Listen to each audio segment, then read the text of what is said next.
各位馬迷老友好，歡迎嚟到 Layman 嘅 YouTube 頻道。咁啊11月23日呢，咁啊馬會係一個大賽日嘅日子啊。咁啊 Layman 呢就公開咗第二場嘅片呢，咁啊順利就係一世美麗就贏馬啦。咁啊文明福星呢就跑第二嘅，咁啊都叫做中翻條 Q 嘅。我哋而家睇下究竟呢今日個跑道狀況暫時係點啦。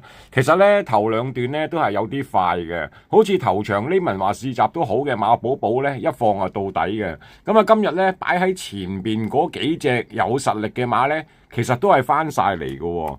咁啊睇下一世美麗，咁啊呢隻從未上過名嘅馬，今日點樣贏馬？咁啊文明福星呢，今日有翻個好檔，就唔使懟咗喺外邊跑啦。咁啊前邊呢，就係廖康銘嗰隻落班馬嚟嘅，咁啊佢都捱翻個披喎。咁啊文明福星而家喺內檔啦，咁啊外邊粉紅色衫嘅呢，就美麗係嘅一世美麗啦。咁啊文明福星喺入邊抽出嚟啦，就先過咗廖康銘嗰一隻啦。